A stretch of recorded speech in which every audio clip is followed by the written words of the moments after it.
Hello everyone, আজকে আমি যাচ্ছিলাম হচ্ছে পাহাড় ঘুরতে। তো এখানে আমি চলে এসেছিলাম শিয়ালদা স্টেশন। শিয়ালদা থেকেই ছিল আজকে আমাদের ট্রেন, আর আমাদের ট্রেনের নাম ছিল তিস্তা তোরসা। তো ডিসেম্বর মানেই হচ্ছে প্রথমেই পাহাড় ডাক দেয় যে চলে আসো পাহাড়ে। তো আমি তাই জন্য বেরিয়ে গেলাম পাহাড়ের উদ্দেশ্যে। আর এখানে হচ্ছে আমি, দাদা, আমার সব দিদিরা, বন্ধুরা, আমরা সবাই মিলে বেরিয়ে গেলাম। দুপুরবেলা আমাদের ট্রেন ছেড়েছিল, এখন অলরেডি বিকেল হয়ে গেছে। বিকেল হওয়ার সাথে সাথে আমরা খেয়ে নিলাম সিঙ্গারা, তারপর রাত্রিবেলা করে নিলাম ডিনার। আর ভীষণ মজা করতে করতে আজকে আমরা ট্রেনে গেছি। দুপুরে ট্রেন ছিল, তাই জন্য পুরো বিকেলটাই আমরা এনজয় করেছি।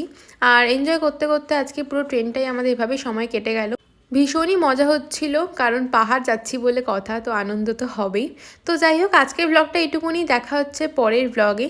তো আমরা কোথায় যাচ্ছি সেগুলো দেখতে হলে অবশ্যই আমার চ্যানেলটাকে একটু সাবস্ক্রাইব করে দিও, তবেই তোমরা আমার সমস্ত ভ্লগ পরপর পেয়ে যাবে। আর আজকে ছিল 25 ডিসেম্বর। তোমাদের সকলকে মেরি ক্রিসমাস। দেখা হচ্ছে পরের ভ্লগে।